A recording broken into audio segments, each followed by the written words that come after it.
Solari raised a hand, cutting him off with a calm and mortally serious gesture. Commander Valerius. You didn't call us to give us moral lessons. Go straight to the point.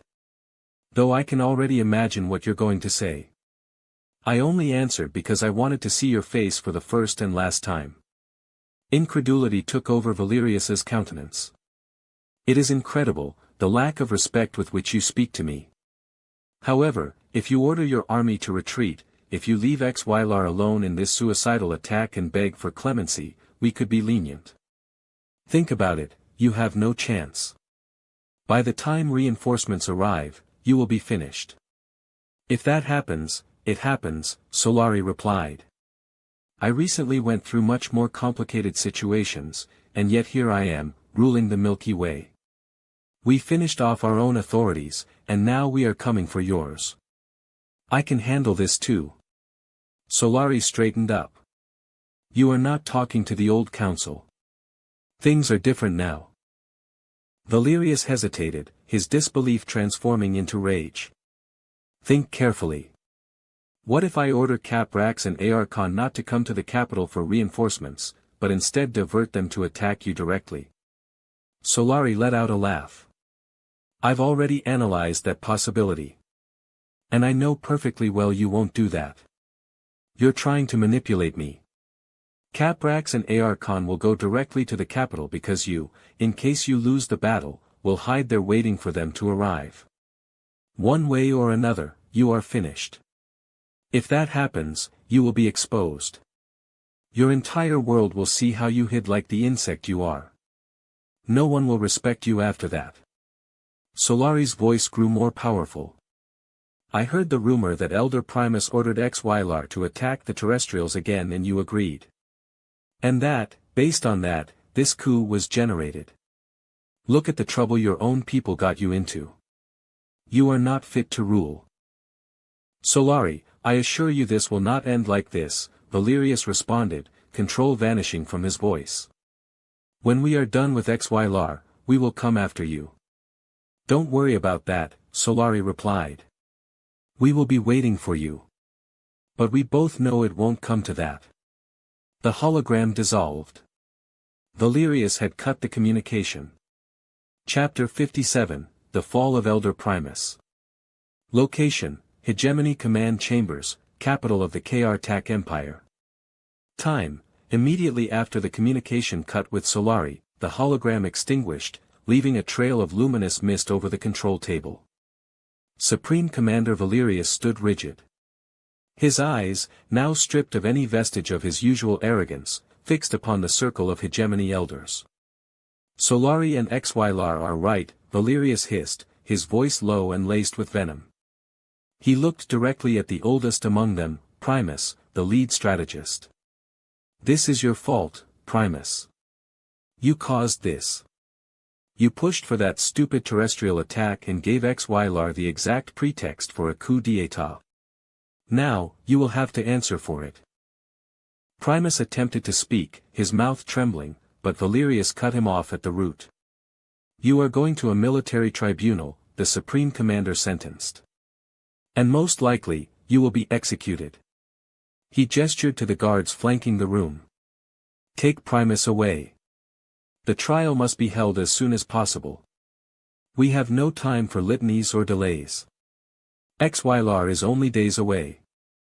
The guards, trained for absolute obedience, surrounded the trembling elder, whose muffled protests were lost as he was dragged out of the room.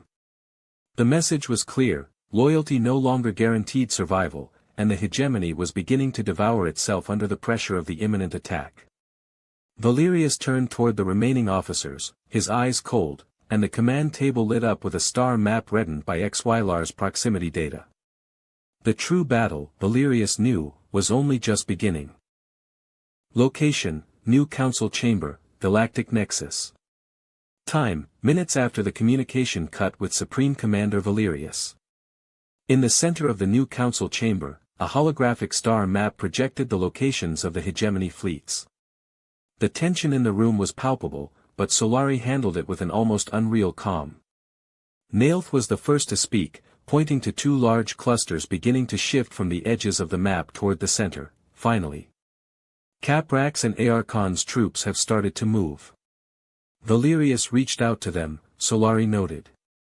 They will move their forces to relieve the pressure on the capital. It is their natural move. Nailth hesitated. But, do you think it is remotely possible that any of them will head here? A preemptive strike against our power base? Unlikely, Solari replied. Valerius will try to resist until they arrive. Even if one of them were to attack us directly, it would take them weeks to cross the distance. And by then. He paused. We will already have the Milky Way partially defended. The terrestrials are the key. With the amount of raw materials we brought them this time, Solari continued, they are going to ramp up their production. We could have 2 or 3 more missiles than we already have, weapons the hegemony doesn't even understand, and perhaps, they will give us more nuclear warheads. At first, they gave us a few as a symbolic gesture, but this time they will deliver more for the common good. He looked at Nailth with determination. In a few days, or perhaps a week, I will go to Earth. I will explain the situation, I will show them how close we are to victory. We have fulfilled our pact, and now they must fulfill theirs. That would only be necessary in case Valerius commits the stupidity of sending a minor fleet here before HFY reaches the capital. But it won't happen. He is cornered. All his attention is on the fate of his pathetic empire.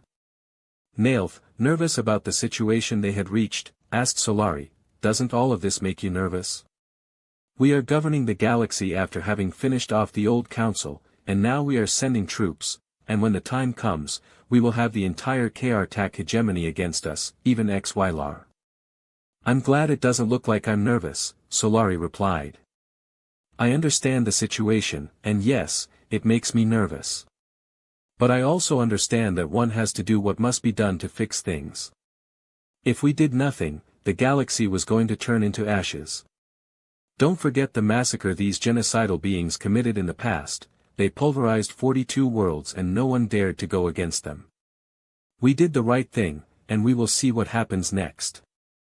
Of course, HFY will be furious when Lockster takes his chance and leaves him alone, but first, he will have to solve his internal problems before seeking revenge. Chapter 58, Preparation for the Assault. Location, Bridge of the Flagship, HFY's fleet. Time, the final hours before reaching the capital.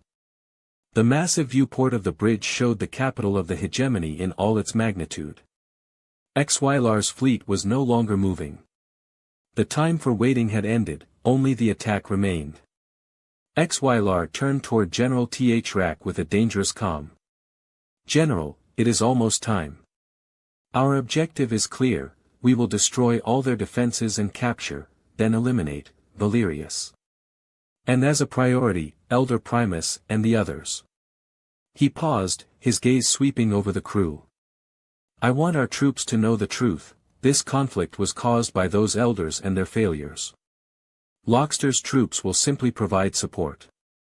They will attack by our side, see to it. The capital's defenses could not prepare properly, Thrak confirmed, pointing to several indicators on the tactical screen. They didn't have time to recall all their ships either, they are disorganized. Furthermore, Valerius's people are afraid, even if they don't show it. I know, HFY said. They aren't used to an attack on the capital. His expression hardened. But Valerius must have a secret escape plan or a place to hide if he loses the battle. We must have a team dedicated to tracking him. We cannot allow the supreme leader to hide and return later to cause more trouble. While they reviewed the final details of the attack plan, an alert lit up on the communications panel. Valerius requests communication. I will answer. It will be the last time I give him the chance to speak with me. If he is still alive when this is over, he will only hear his execution sentence in front of everyone, and the elders who accompany him. Connect full audio and visual. Valerius's figure appeared in the hologram. He looked tense, yet he tried to maintain his posture of authority. HFY, Valerius said, his voice sounding forced. I understand the reason why you came. And though this is a great betrayal, I want you to know that Elder Primus has already been executed for being incompetent. His death should be enough to stop this. Valerius continued, making his last desperate offer: withdraw your ships. Return to the capital to be judged, and I promise you will not be sentenced to death. Years of prison await you, but you will live. If you do not, you already know the end. Xylar maintained silence for a moment, letting Valerius's words die in the air. Then, he responded with a cold, firm voice. The end? The end will be us eliminating you. I will sentence you to death when the battle is over. There is no other option. The fact that you condemned Primus will not calm me down. I personally wanted to kill him myself, so it has the opposite effect.